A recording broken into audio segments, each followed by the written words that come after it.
Joining us now, our old friend over there now is the AD and the head coach at Concordia Irvine, ranked in the top 10 preseason polls. Of course, been a perennial postseason team in the NCAAs. I speak of Crystal Rosenthal, diehard Laker fan, diehard Dodger fan, Ram fan. Rams fan, Kings fan, UCLA fan. No offense, Concordia, but yeah, all things LA. So what's that like? We'll start on the lighter side there. Rams just got to the Super Bowl, beating the Niners finally. Big rivalry there. They're going to play the Bengals in the Super Bowl. What is that like for you and in the area? Well, it's hard, and I think we get a hard time. Everybody hates on LA. Let's be clear. They hate on LA teams always. And I think the Rams are interesting because they were gone for so long. So a lot of LA fans became 49er fans. And so we get crap that we have no real fans. Well, we do. I had Flipper Anderson back in like 1980 something visit my elementary school. And from then on, I loved the Rams because my parents love all LA teams except for the Clippers. They love all of them except for the Clippers. So that was the Raiders and the Rams. Okay. That was the Kings, the Angels, the Dodgers, UCLA, USC, everybody. So it's been exciting here because, and I think they were in the Super Bowl in 2016. That was still probably really new for LA sports fans. So last night was a little different for me. I'm a little bit more locked into them. I'm a little bit more connected to them. And I absolutely love talking crap to my girls that like San Francisco teams. So great. It was a really good opportunity for me to utilize the Dodgers versus Giants, check. Rams versus 49ers, check. And they told me get back to us once we win a Super Bowl. So in 2 weeks, I can say Rams versus Bengals, check. You sound like Bill Plaschke, the columnist over there. I feel like he just wrote a similar column that you just said right there. I haven't read it yet, but I do like Bill Plaschke. He's a really good LA sports writer. So I'm glad you clarified, Flipper Anderson. You're a diehard Ram fan. You go back to when they were in LA the first time, right? Pre-St. Louis. Yep, pre-St. Louis. Jim Everett days, man. I love Jim Everett. I thought he was the greatest thing since. Only thing better than Jim Everett was Magic Johnson, in my opinion.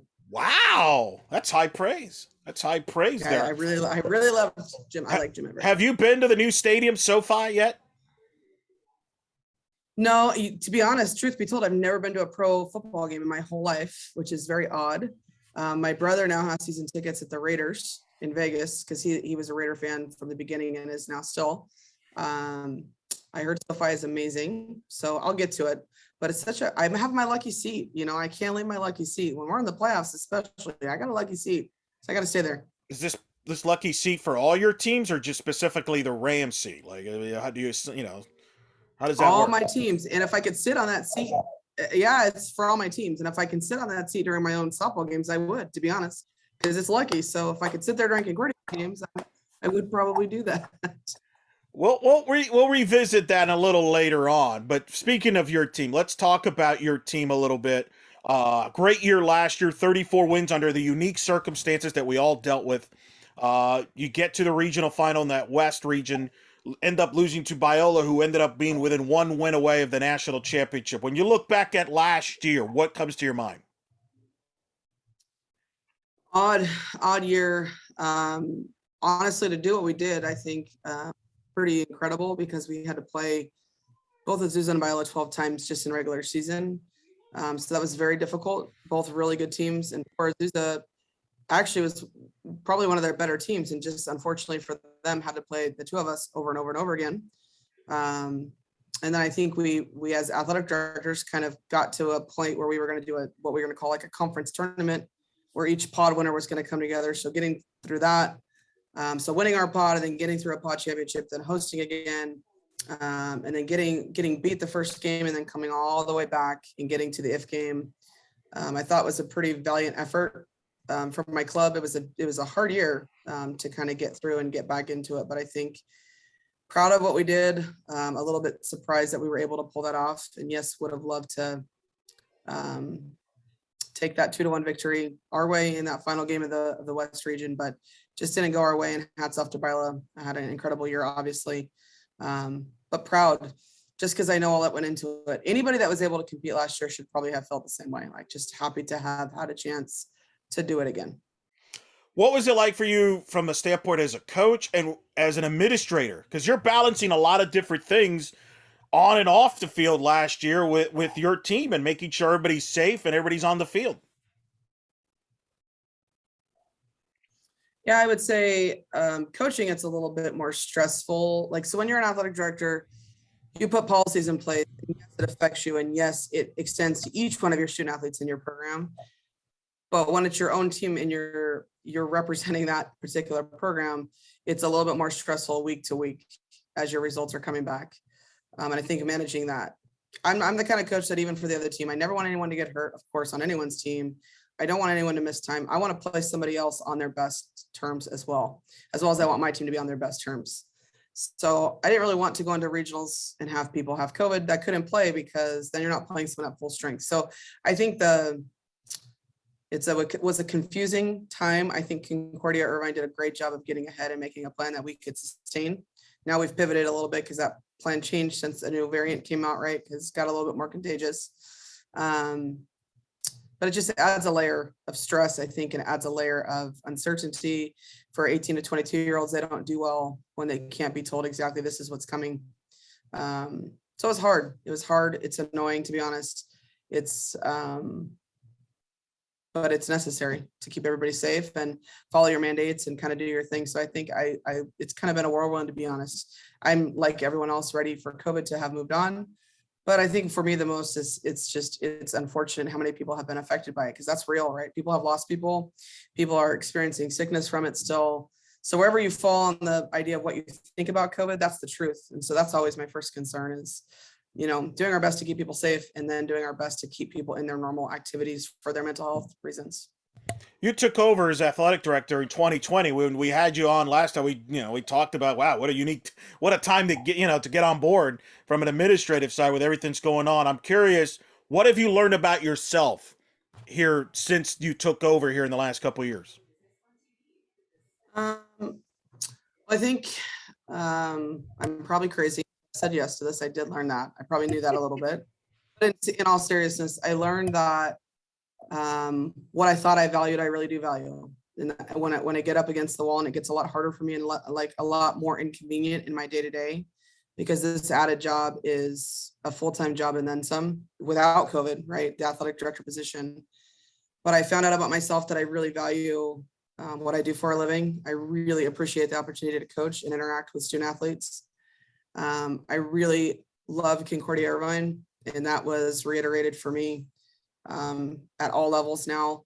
And I think I learned that it's like stress is what you make of it, and perspective is so important in life. And I think I've had a lot of weird things happen in life that in my own personal life, like, sometimes life gets hard and the hard things are still hard things, but the perspective of opportunity, having a chance to have health and get an opportunity to do the things that I love every day. I think that's what I learned about myself. Was I learned what is really important and what maybe isn't as important. I think that's probably the thing I found to be true about myself. What have you learned about your team since the fall and here as you get set to start the season? What are some of the things you've learned about your team, and tell us a little bit about who you have coming back and some of the leaders on your team? Yeah, we're young. We've got I think 8, terrible at this off the top of my head. We've got a transfer pitcher. I've got 4 returning pitchers who were very successful for us. We did lose our 1 and 2 pitcher who had pitched the most innings last year. We've obviously lost a 4-time All-American in Callie Noons. So that's always an interesting transition for any program to go through. We return our first baseman, our catcher, our shortstop, a couple outfielders. So I think the tradition of Concordia softball is still strong. We're returning a lot of talented kids. But what I learned about my team is that the funnest part of my job, honestly, is to welcome in a big group of freshmen to kind of watch. I've never seen them perform under pressure, really. Fall games are different. I've experienced a little bit of life with them now in their dorms and off the field. So I'm getting to know them and to watch kids mature. We had Alumni Day this past weekend. We inducted one of our kids into the Hall of Fame. And it's just such a fun process to remember when they walk onto campus, to when they graduate, to when they come back, they get married, they have kids, or whatever they do, they go to their career. And it's just it's the most rewarding part of the job. So I learned about our team. We're athletic. We're very powerful. We're young and impressionable, which is awesome for a strong culture. And then my older kids continue to get passed on good tradition from my older kids before them, because they know what to do when the younger kids come. So I'm excited. We're a little less, I don't know how to say it. I'm a little less sure of what I'm going to get. I'm not sure. I know what I expect to get, but I expect that every year. So I think this team has yet to prove who they are and who they're going to be, but I'm confident that we'll be just fine when we need to be. Who's your vocal leaders on the team? Who's the ones that lead by example? Well, I think we have a fifth-year COVID kid that is using her eligibility in center field for us, Lauren Lopez. She's quiet. She's always been pretty quiet, but she's tough as nails. And she can talk about the Giants and Dodgers and 49ers and Rams with the best of them. She's like one of those kids that can give it right back to me. So she's a tough kid that plays hard, that doesn't tolerate poor behavior in our program. And I think she's probably one of them. Sydney Sprinkle, my catcher, is returning. She's extremely vocal. So if you play us, she may be your favorite. She may not be your favorite, but she's very consistent. She's vocal. She's spirited. She reminds me a little bit of myself as a player. I probably talk too much, and probably my teammates probably could have wanted me to be quiet. Maybe some of hers do. I don't know, but she's a vocal leader for sure. And then we've got a couple kids on the mound. Erica Morris is a senior. She's had a lot of pitching time for 4 years. Rihanna Flores is a returning kid. So I just want them. I want to challenge them all to kind of be that leader. We're kind of quiet a little bit this year, to be honest. We're a little bit more quiet than I like, but I'm working on that, trying to incite some of that out of them. Just get some like Dodger, Angels trash talking going on. I think in that building. You mentioned Cindy. Every day I do it. I bring it to the field every day. That's good. You mentioned Cindy Sprinkle, 280 last year, 8 homers, 34 RBI. Speak to her, what she brings on the table. You mentioned her leadership, but offensively, really a big weapon. Yeah, I think her freshman year was even better. I think she had a little bit of an injury last year. Well, actually, she had an injury last year that she played through. She's much healthier this year. Her power is back. She does a great job in big moments for us. She doesn't mind being the kid in the box when we really need her to be. She's got tremendous power. She understands her swing probably better than most of the kids I've ever coached. She spent a lot of time refining what she does. So we worked hard on exploiting some of her weaknesses over the fall into the spring, and she's much improved even from where she was. So big expectations for her to continue to provide power where we need it. Yeah, I mean, she provided that 1-2 punch, if you will, offensively with Missy Nemeth, who had 9 homers, 41 RBIs. Nemeth, I believe, also returns there at first base. So, I mean, you've got somewhat of the nucleus of your power and, run producers back, which is good because you mentioned you lose your All-American pitcher. So do you feel that your pitching staff will kind of evolve as you get going and play these tournaments? I think they have evolved. I just think they haven't had quite the opportunity. We had our amazing story from last year was I hired a graduate assistant in January, and she was going to be my graduate assistant. And probably a day in, I realized that this kid had some eligibility left because of COVID. And I watched her, and it was like, why aren't we trying this? So I went to compliance. We got her cleared to the NCAA, and she ended up being our number 2 pitcher and was lights out for us all year. So in my pitcher's defense, or to their credit, they handled that like great teammates should. They had a kid that they weren't expecting to have come in and pitch a ton of innings for us. So I think they have an opportunity to get the innings that they need to show what they can do. I'm very confident in my pitching staff that we have. We've got a lot of different looks. And again, my pitching coach is the real deal star on my staff. So I'm always confident in that area. And I think it'll be fun to watch the next great pitcher take over for Concordia, whoever that ends up being. Do you feel in Division II we're close to that era, if not already, of you can't just depend on one pitcher. You need multiple arms. And I know you've had multiple arms. Do you feel we're there now? Because it seems like that it's obviously there in Division I, and it's even starting now to translate to D2 and D3 where, while you do have that, quote, ace, you still need a bunch of arms, and you can win that way in Division II. Now there's that much depth and talent available. Yeah, and I think and D2 is a different model than D1 because of the scholarship limitations that there is here. So I think you have to decide as a staff, where do you want to spend your scholarship dollars? So you have to kind of pick one or the other sometimes. So are you going to be dominant on the mound, or can you be dominant off? And if you can figure out how to package that all together to make both, well, then you end up in the national tournament, right? That's how that usually works. So I think maybe we're going for just a little bit more of a balanced approach on our end in terms of really trying to focus on some of this power to see if we can produce more runs than we have. Historically, we were really good both places, and I think we've dropped off a little bit offensively. So we've worked hard to kind of get ourselves with the ability to score more, which does give your pitching staff more confidence, so that they have a chance to develop like they need to. So I think we are there in Division II, for sure. And I think when you look just towards the national tournament, sometimes even the kid that you thought was your number one isn't the kid that's winning for those teams when they get to the national tournament. It's that number two that kind of sneaks in because you so over prepare for that one kid that generally teams can hit off that one kid, but it's that secondary pitcher that maybe you didn't focus on as much that comes in and kind of handles a national championship game in some cases. Division III last year kind of traveled more than they usually did for their tournament out of necessity. They had more travel, and I heard from a lot of coaches in Division II and especially saying, "Man, we should try. We should try that." Because you and I have talked about your region in particular. I mean, if it was a quote national tournament where you all would be spread out, you could probably have multiple teams in the World Series from your region alone, but that's not the way it is, and because of the way they set it up. But Division III showed they can do it. Has there been any conversations on the Division II side of, hey, why don't we consider more of a national travel tournament instead of playing each other 100 times, like we do now? Has there been any chatter on that, or no? Yeah, we try, at our national convention. We didn't make it to this year, but on our national calls, we would love that. I think the challenge is financial always, and then the equity across the board because we're not traveling in basketballs either or volleyballs in regional play. But my challenge is you're never going to get a true national champion unless you allow some of that to happen. So I certainly think I would love to see it. As the NCAA is, getting a new constitution and kind of restructuring itself, we'll see if that's possible. My fear is, for COVID, it's going to be used for a long time for budget reasons. In some places, rightfully, in some places, maybe Sure. not so much. Because we're in budget challenge. The truth of the matter is, higher education is been budget challenged for 100 years, and it probably will be for the next 100 years. It's expensive to have undergraduate education on your campus. So I can see why it's, from my perspective as an administrator, how it's difficult.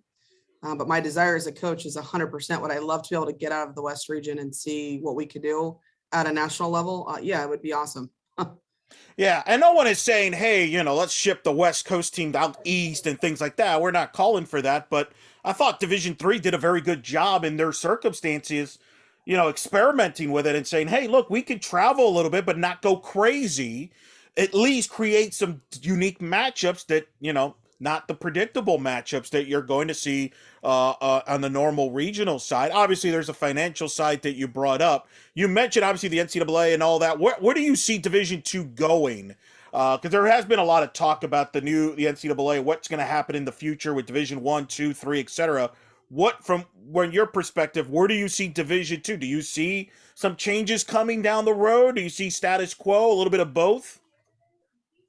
Probably a little bit of both. I think every region is different in the stability. I think there'll be some movement. I really feel there's some D2 schools that will go Division I. Listen, there's been some D3 schools that have made the jump straight from there, straight to D1. Yeah.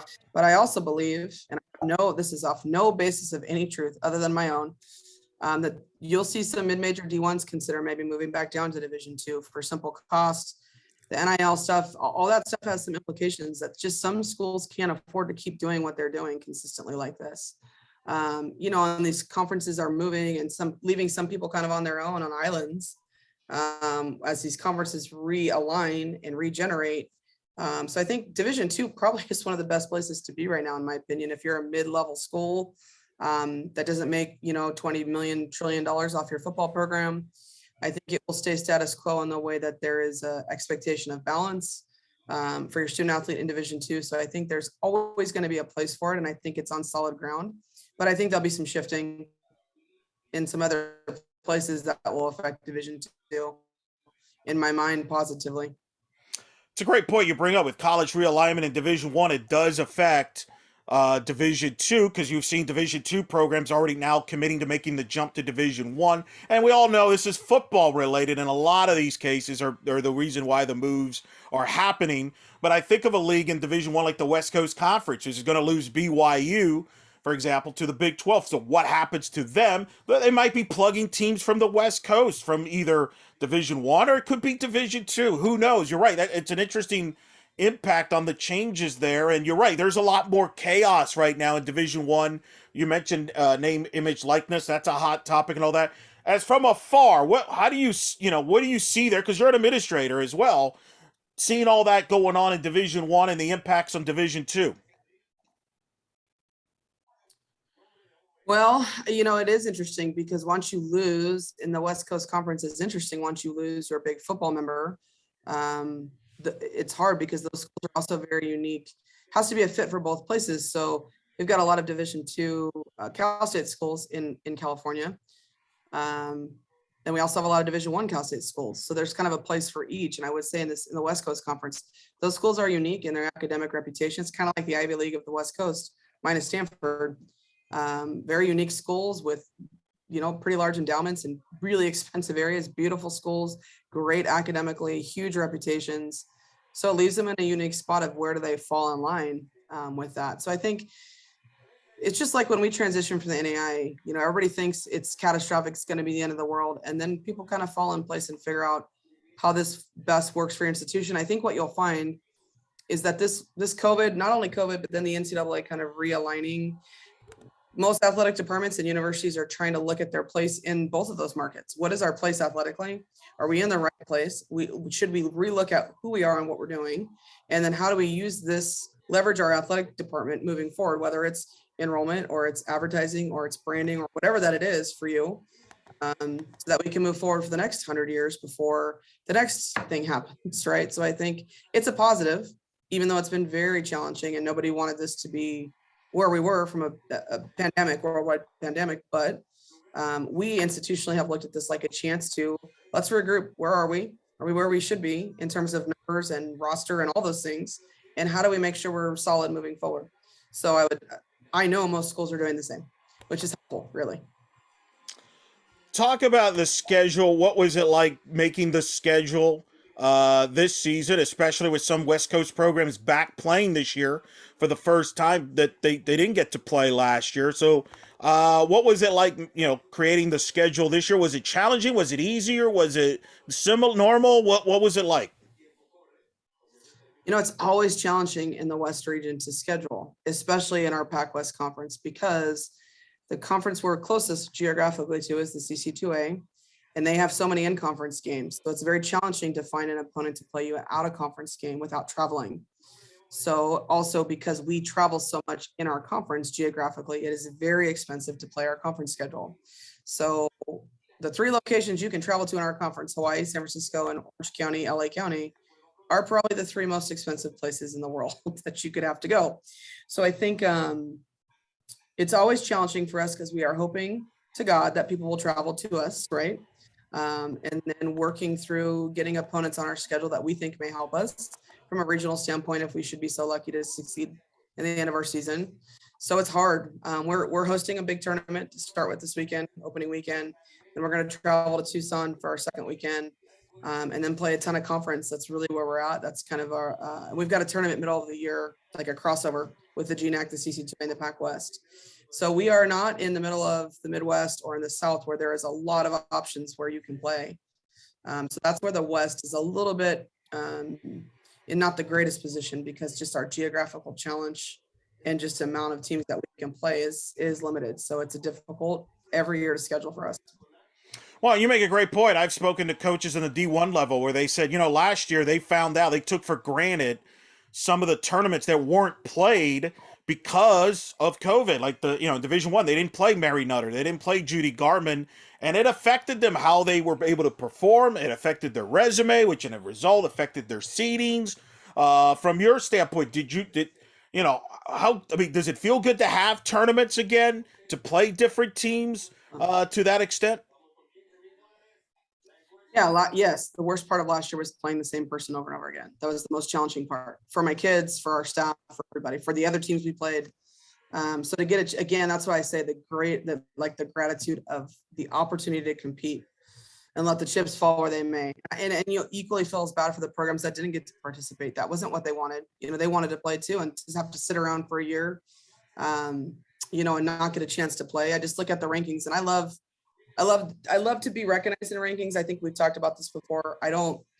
That's not where I hang my hat at night, but to see someone like a Chico State that can't be in there because they didn't play, it's crazy, right? Because they're loaded, right? They're really good. They're going to be really good again. So it's hard last year not to see those people participate, and it was hard for them to watch us participate. So I'm grateful that it's semi back to normal and we can see each other again and we can participate. Their student athletes get the same opportunity, because that's what I said. Ultimately, you want everybody at their full strength on everybody's best day and let the best person win. And I think that's at least we're a year closer to that than we were last year. Yeah, I spoke to Coach Shamblin, and she joked this is the first time that she's looking forward to actually playing your team for a change after not playing them, last year at all. And from their standpoint, I mean, which is she said it was so bizarre not to play, to watch that. As you followed, fellow coaches and fellow programs in that West Coast not play, you almost had to. Did you feel did you remind your players hey, be grateful that we have this opportunity, because they don't have these opportunities? Yeah, every day. And, in the fall, it was hard because in the fall, you're going through miserable conditioning and lifting, and the monotony of that every day when you're not playing as much. They're like, well, the Cal State schools aren't even practicing and they're still getting to get their scholarship. And I'm like, you guys will really look back and understand how fortunate we were that our institution was willing to give us an opportunity to do this and really have a pretty normal season in a lot of ways. So yeah, and I'm on the RAC, the ratings committee, and a couple of our members were from the CC2A. So they're having to sit on this call and discuss teams. And I know that's not fun. So yeah, 100%. I'm happy to have them back. It's great to be able to see them. It's great to be able to play them. I'm happy for them. Because, it's any of us could be out of our opportunity at any moment. So this weekend will be fun to just see everybody out there, and I'm sure they'll have nerves. As the AD, I've gotten to watch the other sports come back, in soccer and volleyball and basketball. And the CC2A is pretty much shares the sentiment, thank God we're back out here again. Give me your thoughts, outlook for the Pac-West this year. It's always one of the strongest leagues in the country. It's proven year in, year out. I would assume no different this year. No, Biola's going to be great again. Their pitcher returns, so they'll be very strong. I think Azusa's going to be very strong again. They've added a pitcher. They were good last year, like I said. The teams in the North have really improved. Dominican and Academy of Art in particular have really, really improved. And the Y schools are always a wild card. It's hard. It's hard. We joke, it's hard to win any game. One game, it's really hard to win. And I think in our conference, it's not like D1. We don't have the ability to film and get the scout off films as much as we'd like to. So we can't just go over and to the Hawaii Islands and watch a game if we wanted to. So I think Pac-West should be good. Pac-West should be good. It's also interesting just timing of when you play, who you play. Because at some points of the year, just like everybody else, we're horrible. And at some other points, we're really good. You're hoping to run into us when maybe we're in the outs. So I think it'll be really strong. I'm interested to see what the CC2A is like. I'm assuming they're also going to be really strong. Yeah, they're probably gonna have a chip on the shoulder. They haven't played it in a year, so they're gonna be fired up just to be on the field and treat every game like postseason, I would imagine. Good news is I always have a chip on my shoulder, so don't worry. We'll have one too. That's true. Your thoughts? Obviously, Nikki Reagan moved on to Oregon, to her alma mater, so not a surprise. That makes a ton of sense. Still, what was it like competing against her? Now you'll see her in the Division I level. Well, really well coached team over there, and I think I talked about her athletic director, to be really candid, through that hiring process, just a marked difference when she took over the program. Not that the people before her didn't do a great job. I love when somebody else gets really good. That's how I am motivated. I don't want to win for just checking a box, so I think it was really fun, creates a rivalry and makes you push yourself harder than you probably would have if you didn't have someone ahead of you doing that. So a unique place for us to be in, where we weren't the clear-cut favorite, and we ended up winning the conference but losing the regional. Just really, again, the better our conference is, the better it is for all of us. And so for me, I welcome every team, get as good as you can. And if we can't keep up with you, then we'll figure something else out. But that was a crazy, every game we played against them last year was crazy. The outcome was crazy. The ending was crazy. The competition was crazy. You had to watch until the very end because you had no idea who was going to win. It felt from afar like a big time intense rivalry deal there. Is that accurate to say? Like that was it was a matchup that people circled, and obviously unfortunately came down to regional, but I don't think, like, if you would have beaten them, I don't think anybody would have been surprised if you ended up playing for the national championship like they did. It felt that big. Yeah, it was, and like I said, couldn't have been any closer. If you look at our stats in the end, every stat runs, pitching air, all of it, very, very similar. So very odd that in a year we were very closely matched. We had to play each other so much. And I would be lying to say that, we weren't disappointed at the end to not be that team. But yeah, I think it made the year interesting. It wasn't boring, even though we played them 12 times. It wasn't boring. It was crazy. It's wild. It's crazy. It's like a Major League Baseball schedule, basically, where you play a team like 19 times in a division, and then you see them in the playoffs again. You know who their parents are, to be honest, in the stands. Like you play them so much, you know who goes with who, and you just what's going on. You probably know if they've had a good day or not because you've seen them so much. So yeah, we know a lot about them for sure. That's pretty good. All right, couple last things since we last spoke, because you were fantastic with us during the deal. You were a great analyst breaking down Dodgers Lakers. This was before they won the titles. I'm curious, which title means more to you, the Lakers winning that title in the bubble in Orlando, which I covered, or the Dodgers winning the World Series at Texas, of all places, against the Rays? So which title means the most to you there? Oh, that's a hard one. I'm probably going to pick the Dodgers because people are going to, the haters, once again, are going to say there's an asterisk there. I think that, yes, it's a smaller season, so the idea is it's harder to win in the longer term. I would say the Dodgers have been circling the wagon for so long, have been so good for so long.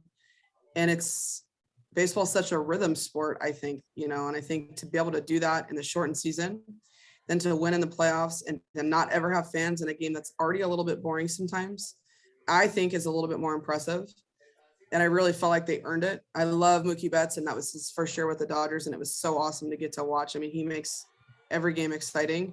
The Lakers equally, though, played a more of a normal season, and everyone's like, well, they won in the bubble. Like, you try to go play a basketball game with no fans in a very odd basketball court after you'd already played pretty much a real season, and then you can't socialize or do anything. I think they're both really hard. So put an asterisk there and say asterisk was really hard to do this in COVID year. That's what would be my asterisk. But if I had to pick one, I'm going to say the Dodgers. I don't even know who I like better, whoever's playing that game, but probably the Dodgers that year was like, I cried, to be honest. I cried. I was like really fired up about that one. It's funny. We just had Patty Gasso on, who's a Dodger fan, I learned on the show. And she says her favorite current Dodger, because she said she used to listen to them on the radio, going back to when Steve Garvey and Ron Say, she got to throw out the first pitch last season at the Dodger game. She says her favorite Dodger currently is Mookie Betts. What is it about Mookie Betts? Because that seems to be the popular thing. It's like that's very rare that a guy that shows up and only played a couple years becomes an instant fan favorite, especially at a franchise like the Dodgers. Because you've got Kershaw.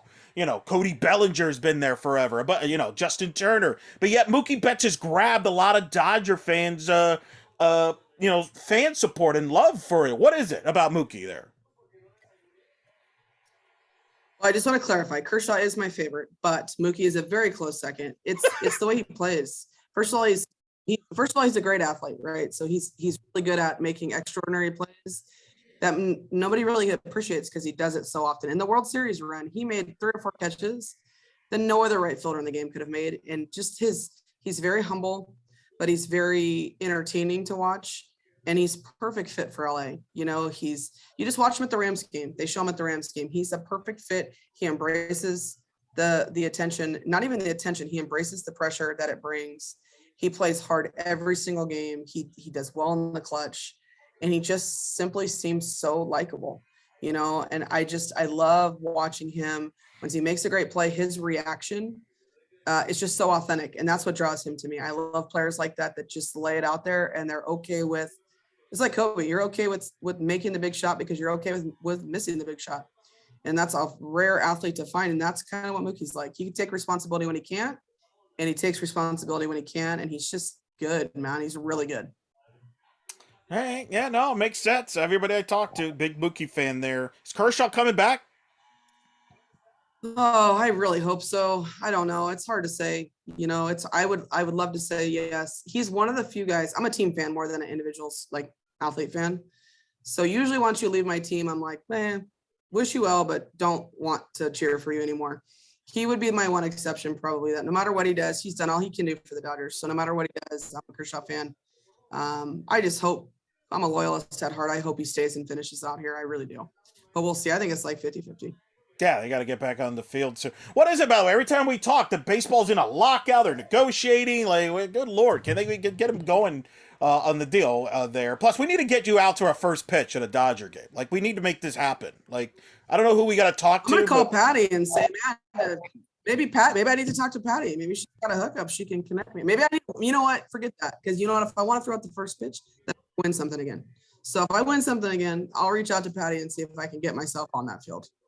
So here's my. Do you have that do you have that old school Dodger fleece jacket going? Like, do you have? I mean, you probably have Oh some. yeah, 100. Yes. Oh, I got to see that. Yeah. The dugout jacket, the old dugout. I got Yeah. the old dugout jacket. Oh, I love that. Yeah. When Lasorda used to wear those, oh, that was like the best. Like best gear. And I'm gonna say Honestly, this. I have the dugout jacket. Oh, that's tremendous. I need to see that. And I'm gonna say this, even though you're on the show. I'm not saying because you're on the show. I thought you and the Giants actually got kind of hosed in the last postseason, being forced to play in the divisional series, even though you both had the best records in baseball. You were the two best records, and yet you had to collide. It was an incredible 5-game series. And then all of a sudden you got to play Atlanta, who played a weaker Milwaukee team. And, you ran into a buzzsaw there. You probably could relate to what the Dodgers had to go through with the Giants, because you go through that every year with, playing your conference teams. Yeah, and I think part of baseball's problem why we keep talking about do well. They're so archaic. They won't change. There's no like we think about something new, like it's flashy for them to wear a different kind of uniform, and that's crazy. But yeah, I think last year was unfortunate. And honestly, the team that wins the conference or the league probably is at a disadvantage in the playoffs, to be honest, because the odds are if you're both evenly matched, the one that didn't win is probably going to win the next one. That I don't have like research on that, but that's my thought. So we were at a little bit of a disadvantage last year with Biola. We had won the regular season. So odds tell you that if we were so close, they probably will win the next time, and happen to the Giants, same thing. And I will say for the record, that guy did swing. That wasn't a check swing. He did swing. Anybody that wants to keep talking about that, that's just an excuse. He swung. It's still unfortunate. But, the Dodgers don't do us any favors by not winning the next series, because then the argument is a little harder to have that we were the two best teams in baseball. But it's hard. I say it's really, really, I think, really hard. but my argument is it's hard. It's hard to sustain that. Yeah, my argument, if you play the Braves, and I don't remember how the standings work, but let's say the Giants would have played Atlanta, you play Milwaukee, I think the two of you would have beaten Milwaukee and Atlanta, would have played in the LCS, which I personally think would have been more appropriate, because I thought you were the two best teams. But you got to beat them all, so it is what it is. I think, and honestly, I think in every league they should do that. I don't ever understand, because I win a crap and doesn't give me the right to. I should have to play off my record. You have to play the most appropriate person for me to play. That's what I think in every league. I really do. You won't like get basketball. Yep. Like basketball does. Yep. No, I agree. I agree with y'all 100% on that. Are you going to miss Max Scherzer? Well, yeah, you miss Max Scherzer's arm. I don't love his reaction at the end, but I mean, that's kind of what you're getting. A lot of are unique in their personality and their approach. What I like about Max Scherzer is that he understood his body. So as soon as I knew he wasn't pitching Game 7, I thought it was pretty clear something wasn't right in his body for himself. That's a lot to risk.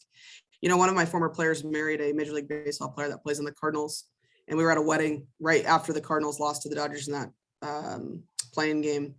So we got a chit chat about Max Scherzer a little bit, and he just said what a fierce competitor is, and if he can go, he can go. So I'll miss that about him, but I wouldn't have paid him what they paid him. I wouldn't have wanted them to do that. I don't think that's wise, but what do I know? Okay, no, that's very good. I'm not going to ask you about the Lakers and that situation. That's a lengthy process there to deal. You're just happy LeBron got you at least a title, right? Though, are you okay with that?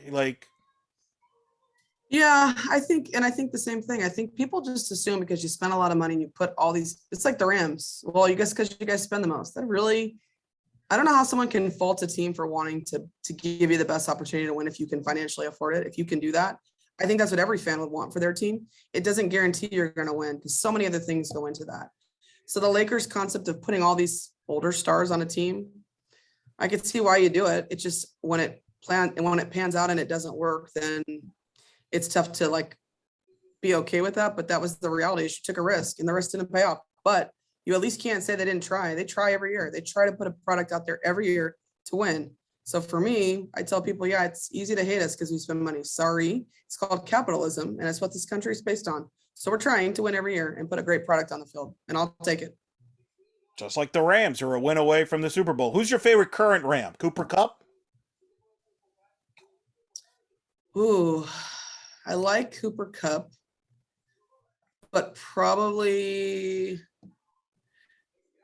Higbee's I really like Higbee, and he got hurt out last night. I don't know if he's going to play anymore. I like Higbee, but I like Donald, man. I don't know how you can. He's a beast. He's so good. Yeah, no, it's good answer. Good answer. I'm Stafford. I don't know about Stafford quite yet. I'm not sure what I think. I'm hoping he can stop throwing interceptions at the worst time possible. It would be great. So I'm hoping he can get over the hump and get us one more game without chucking the ball to the person that's not open. That would be very best case scenario for you. And then you take care of business against Cincinnati. That'll be good. And then you would have the Rams, Dodgers, Lakers all winning with a short time period. That's pretty good. It's pretty good, but then you're still going to have everyone with their asterisks for 2020. Like I said, remember the asterisk was really a lot harder to win those years. Hey, you all earned it. You all earned it. All right, last question. Speaking of rings, for your team to accomplish your internal goals this season, what are some of the keys for your team? We're going to have some young kids develop quickly. I think that's the first thing. I think we're going to have a better job playing team offense. So I think we're going to have to learn how to generate runs, piecing things together more. So team offense for me is a lot about base running and contact, how we can do that better. And then I think we need some pitchers to mature so that they can handle big moments. I think those are probably my three keys. And then you need the same thing you always need. You need the vibes of good communal living on a team to go well. You need a little bit of luck and the ball to drop where it needs to. And then you need some momentum in the part of your season where you need to get through and get some wins. So some of those are uncontrollable. I think the most important thing in any team is no matter what, and this is what I try my best to do every year, no matter what happens, like keep going, because you never know when something changes, good or bad, that you have to write out to get to the next good thing. And I think as a young coach, I didn't know that well enough. As an older coach now, I know, like, don't be afraid of the bad stuff and don't get so comfortable when it's good, because it changes very quickly. Well, we're looking forward to seeing your team back on the field this season, and always put off a great product on the field. And but in the meantime, I know you're super busy with everything you have to do, so we always appreciate you coming on. I kid you not, you've become a popular fan. Fans have always asked us, like, when is she coming back? When is she coming back on the show? Like, especially when the team's won the title. So you've gotten a following now on our show. So people have always asked. So they'll be excited to hear you there talk. And we always appreciate you coming on and talking to us about everything's going on with the softball, and obviously your love for the Lakers and the Dodgers as well. So good luck this season. Good luck to your Rams. And good luck to your team, and thank you for taking the time, and we'll talk soon. Thanks so much, Eric. Thanks for having me.